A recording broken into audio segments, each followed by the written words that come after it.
Ofishin Nuhu Ribadu na aika wa 'yan bindiga kuɗaɗe da kayan abinci. Babbar magana wai an ce da maƙasau bawa. Kuma wai an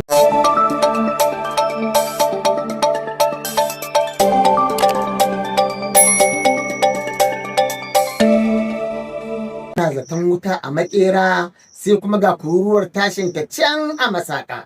To amma tsohon gwamnan jihar Kaduna kuma tsohon ministan Abuja Malam Nasir El-Rufai shi ne ya yi wannan babban zargin mai nauyi a yayin wata hira da kafar yaɗa labarai ta Channels. Yana mai cewar ba shi da shakku kan wannan ikirari nasa domin yana da ƙwararan hujjoji da suke tabbatar da cewar gwamnatin tarayyar Najeriya ce take kunshe kuɗi da kayan abinci niki-niki tana aika wa 'yan fashin daji da ke kashe mutane a yankunan Kaduna, Zamfara, Katsina da sauran jihohin arewa maso yammacin Najeriya. To amma ofishin mashawarcin shugaban Najeriya kan harkokin tsaro Malam Nuhu Ribadu ya yi martani inda yake cewar wannan zance na Malam Nasir El-Rufai ba gaskiya ba ne, face ma sukar ra'ayi da neman shigar da harkokin tsaro a cikin harkar siyasa. Domin ofishinsa ko ma wani ofishin gwamnatin tarayyar Najeriya baya lamuntar baiwa 'yan bindiga kuɗin fansa. Hasali ma, ai gwamnatin Najeriya ta haramta biyan fansa balle a ce ita ce da kanta za ta baiwa 'yan bindiga kuɗi da kayan abinci. Lala wai ba da su ba gada a kabari. To amma masu sharhi fana cewa wani hanzari ba gudu ba. Idan da wani ya ayyuhan nasi wato dai ya mu bayi ne yayi irin wannan zargi mai ƙarfi, ai kama shi za a yi a ce ya yi kalaman tunzura jama'a. To me yasa ba za a kira Malam Nasir El-Rufai ya fito da hujjojinsa ba? Masu wannan kira dai na ganin idan har ba a yi haka ba, to za a buɗe ƙofar cewa gwamnatin Najeriya na da dokoki guda biyu, wato na talakawa da kuma na manyan ƙasa. Amma ku ya kuke kallon wannan babban zargi na Malam Nasir El-Rufai? Sai na ji daga gare ku. Alhamdulillah. Alhamdulillah alladhi bi ni'matihi tatimmu salihat. Uwa musulmi masu albarka, kun ji abin da DW rahoton da ta fitar dangane da kwanan baya, in ba ku manta ba, mai girma shugaban ƙasa Abdurrahman Chani, General Darme, President de la République du Niger, ya yi magana akan sansanonin 'yan ta'adda a arewacin Najeriya, kuma ya yi magana akan tare da haɗin gwiwa gwamnatin Najeriya ake cutar da arewacin Najeriya har akan so a kawo farmake-farmake a ƙasar Nijar. Lokacin nan da yawa daga cikin karnan farauta 'yan siyasar Najeriya suka yi wab da miyagun malaman da ba Allah gaba gare su 'yan kwangilana suka taho suka yi ta faɗin lalakun magunguna akan mai girma shugaban ƙasa Abdurrahman Chani. To dama shi ko Allah shi ne Allah, la ta'khuzuhu sinatu wala nawm. Allah bacci ko an gaje bai ɗokarsa.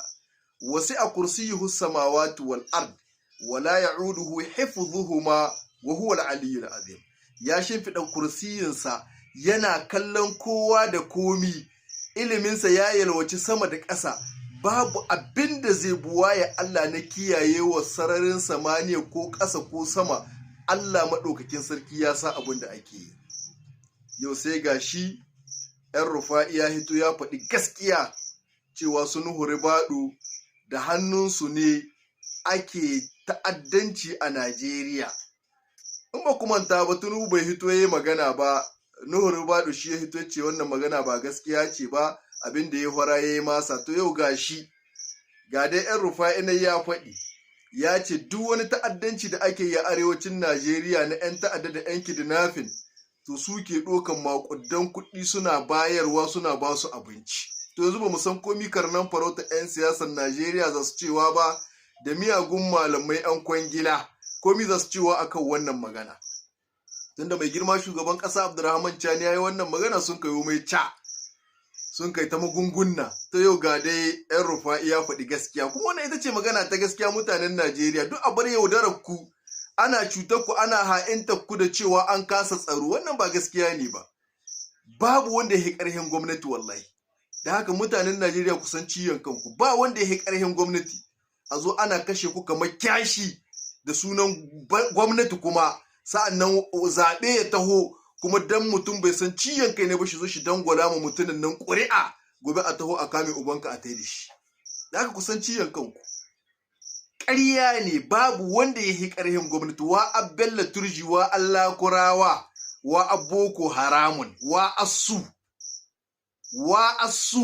ya aka ce za a haɗa su da gwamnatin Najeriya, in dai tsakani da Allah lillahi billahi za a yaƙa su, billahi allazi la ilaha illa huwa, ba ni kafara ko sati ba za a yi ba an ƙare da su kaf, in dai gwamnati ta yi niyyar ta yaƙe su. ƙarya na. Saboda haka tare da su ne ake cin amanar ku, tare da su ne ake yaudarar ku, tare da su ne ake kama ku ana cinikin ku kamar tumakai. Da haka sanin ciyon kai ya zama wajibi a kanku. Ku san kowa za ku kaɗa ma ƙuri'a, kuma ku san kowa za ku zaɓi wanda zai iya kare haƙƙinku da martabarku da ‘yancinku da addininku. Wannan shawara ce kyauta, in kun ga dama ku ɗauka, in ba ku ga dama ba to dai kun daga yadda al'amari ya kasance. Saboda haka mai girma shugaban ƙasa Abdurrahman Chani, Allah ya saka masa da alkhairi, ya fito ya yi ƙwaƙwaran bayani akan ilimin abin da Allah ya sanashe shi na ta'addancin da ake bullowa a cikin Najeriya da makamantansu. Kuma in ba ku manta ba, sai da ya faɗa ya ce Tinubu yana so ya amfani da wannan dama dai ya zarce manda ta biyu. Ya ce Patrice Talon yana so ya amfani da wannan dama dai ya zarce manda ta uku. Ya ce Alasan Ouattara yana so ya amfani da wannan dama dai ya zarce manda ta hudu. To yau gashi dai Alasan Ouattara ya hito dai, kaga Allah ya ƙara tona asiri, gashi ya hito ya ce ta hudu zashi. Kai Allah shi na Allah, duk abin da ba Allah ba Allah na ba, kuma wallahi har abada ba zai taɓa zama Allah ba. Da haka Allah ka tsare mai girma shugaban ƙasa Abdurrahman Chani, Allah ka ƙarfafe sa, Allah ka taimake sa, Allah ka wanzar da zaman lafiya da kwanciyar hankali a ƙasar mu ta Nijar.